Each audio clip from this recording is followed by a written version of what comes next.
নিৰপেক্ষভাৱে তেওঁলোকে চায় আৰু গান্ধী আশ্ৰম আপোনালোকক দল জাতি ধৰ্ম কোনো নাচোৱাকে তেওঁলোকে অসহায় মানুহক সহায় কৰিবৰ কাৰণে আগবাঢ়ি আহিছে।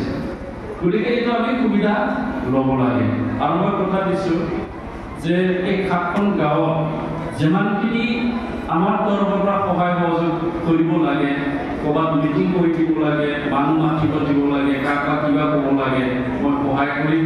আৰু আমাৰ ইয়াত এটা কাৰ্যালয় থাকিব তেওঁলোকৰ, এই কাৰ্যালয়ত আমি গোটেই গৈ আমাৰ কৰ্মকৰ্তাসকলক মই কৈ দিছোঁ, তেওঁলোকে আপোনালোকক সহায় কৰিব। ইতিমধ্যে কাম আৰম্ভ হৈছে। আপোনালোকৰ গাঁওবিলাকত গৈ পেলাই কমিটি বনাইছে, বেনিফিচিয়াৰী আইডেণ্টিফাই কৰিছে। বহুত ৰাস্তা আছে, আমি ৰাস্তাটো বাছি ল'ব লাগিব আৰু যি আপুনি হাতত কাম লৈছে সেইটো ভালকৈ কৰিব লাগে। আধা বাটত আমি কামবিলাক এৰি দিলে কিন্তু সফল নহয়।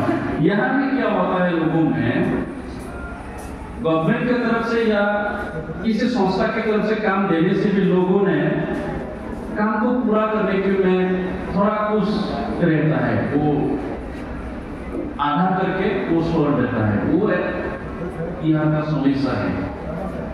ऐसा नहीं करना चाहिए।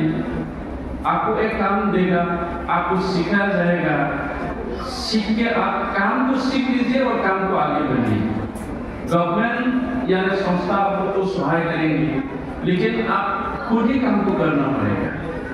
अपना लोगों का उइभिंगৰ কাৰণে হেণ্ডলুমৰ যোগেদি আপোনাক উইভিংৰ কাৰণে শিকাই দিব, কাৰোবাক কাপোৰ বোৱা কথা শিকাই দিব। কিন্তু আপুনি শিকাৰ পিছত কামটো বাদ দিলে নহ'ব, আপোনাৰ হাতত পইচা নাহিব।